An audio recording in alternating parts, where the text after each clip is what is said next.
ওই পিলখানা আমরা গেলাম। পরদিন সকালে অফিসে আসার সাথে সাথে 11টার দিকে খবর আসলো তদন্ত কমিশন বাতিল।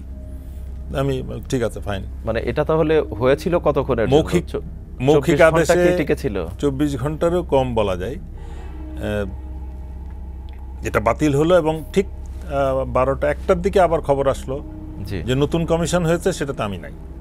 আচ্ছা, আমি তো সেদিনের এই ঘটনার মানে এই তাকে নিয়োগ বা সবকিছু মেম্বার টেম্বার সবকিছুকে দেখে আমার একটা অস্বস্তি বোধ ছিল। তো আমি খুশি হয়েছিলাম যে আমার নাম নাই।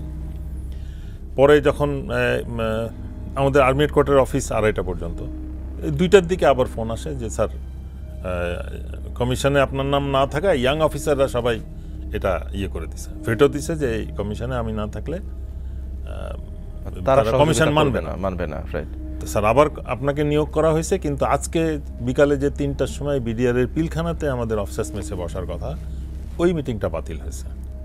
আচ্ছা। তো তারপরে আমরা ওই দিন বিকালে আবার আমরা সেনাপ্রধানের অ্যাড্রেস ছিল, ওইটাতে অ্যাটেন্ড করলাম। আর পিলখানার পরের দিন 28 তারিখে আমরা প্রথম কমিশনের মিটিং, ওইখানে যে আমরা দেখলাম আনিসুজ্জামান সাহেব অবসরপ্রাপ্ত সেক্রেটারি, আচ্ছা, উনি সভাপতি। তার আগ পর্যন্ত কিন্তু আমরা জানতাম না যে কাকে নিয়োগ করা হয়েছে। মানে সম্ভবত তার অ্যাভেলেবিলিটি বা চয়েসটা দেওয়া সম্ভব হয় না, বিধায় ওই দিনের মিটিংটা বাতিল করা হয়েছে। মজার ব্যাপার হচ্ছে এই রাজনীতিকরণ, সশস্ত্র বাহিনীকে রাজনীতিকরণের প্রক্রিয়ায় যে দল ক্ষমতায় আসছে, ভিন্ন মতাবলম্বী যাদেরকে সন্দেহ করা হতো তাদের যত প্রফেশনালি হোক তাদেরকে বিডিআরে পোস্টিং করা হতো।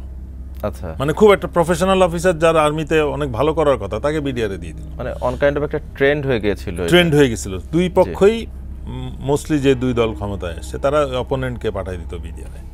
তো এই প্রশিক্ষিত একটা টিম কিন্তু বিডিআর পেয়েছিল এবং দেয়ার অলমোস্ট, আমার ধারণাই ছিল যে সত্যিকার অর্থে সাউথ এশিয়াতে সব থেকে বড়, মানে পাকিস্তানের তো আছে রেঞ্জাররা, বাট বাংলাদেশের সেনাবাহিনী আরও বেশি, বিডিআর আরও বেশি অ্যাগ্রেসিভ ছিল।